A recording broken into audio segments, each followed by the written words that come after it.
Police believe Jay Stash, a former affiliate of Rich the Kid, killed himself after fatally shooting his girlfriend in a murder-suicide. Rowdy Nation TV, welcome back to the channel. Click that like button, subscribe to the channel, share this video. Let's get it. Hey people, what's going on? I'm going to read this article to you that I found on the internet. The only reason I say I'm going to read this article to you because sometimes I read in my comment section where I was doing a story and somebody was saying that I found this article on the internet and I'm just redoing it. Well, basically that's what everybody does. I don't know if this person really understood what a blogger does. Some people have different styles.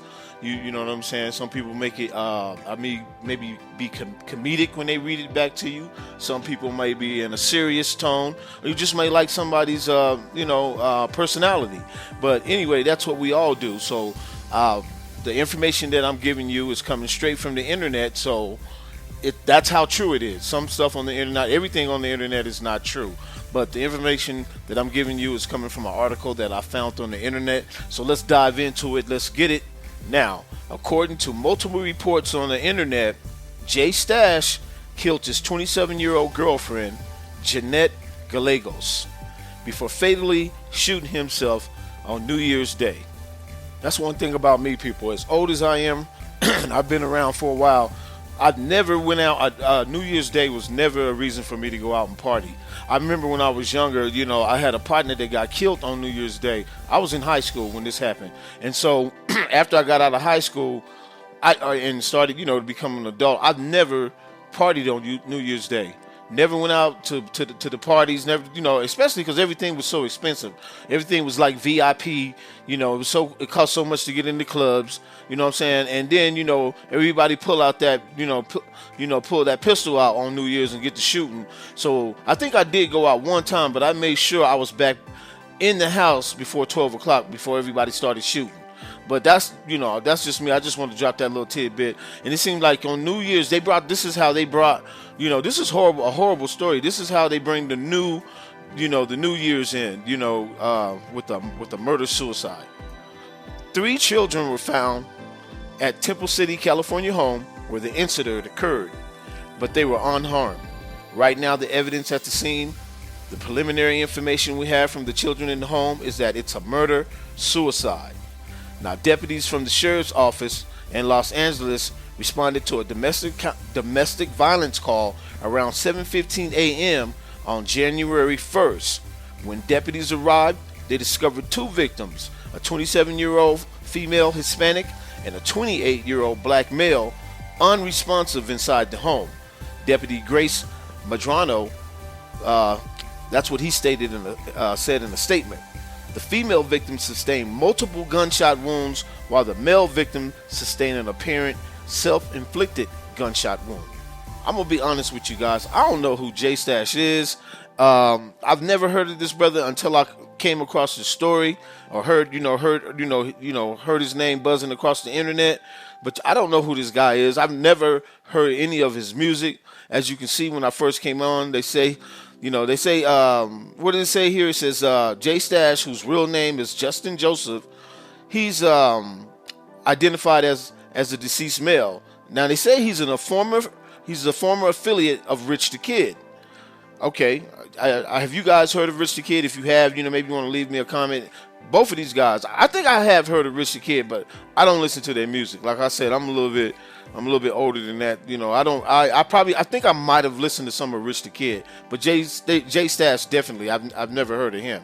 Now, the 28-year-old rapper was previously accused of domestic violence in 2014. He was arrested for allegedly beating up his then girlfriend Danielle Phaeton, but prosecutors threw out the charges in 2015.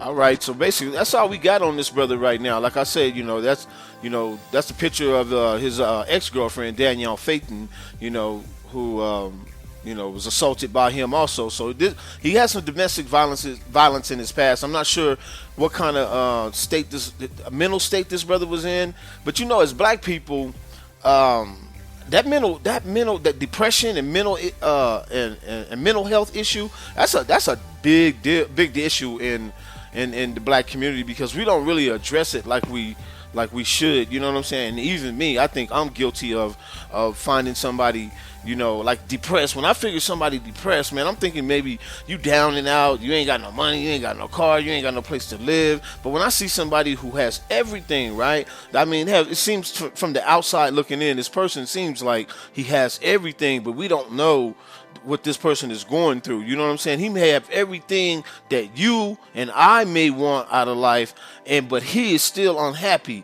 Maybe he feels like that he's not really at the station in life where he should be, and we all feel like that. I know I have sometimes, but that's why we all try to get out here and get on our grind and try to, improve ourselves, right?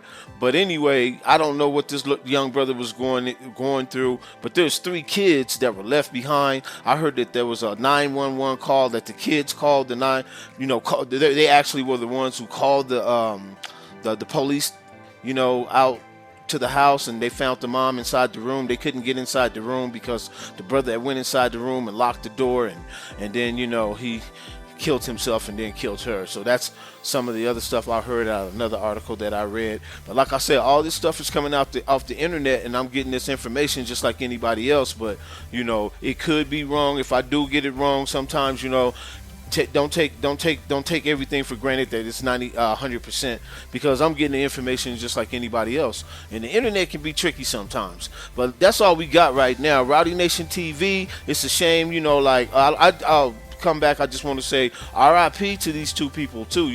This was a beautiful young lady, and she's leaving 3 kids behind. I think that's the thing out of this story that I think that's the saddest part. The 3 kids, who had to listen. I'm pretty sure they heard the shots, right? And I'm on another tip, if anybody's asking, because I asked myself, I don't know if the kids were by him. I don't think, I'm coming off with the feeling that these are not his kids.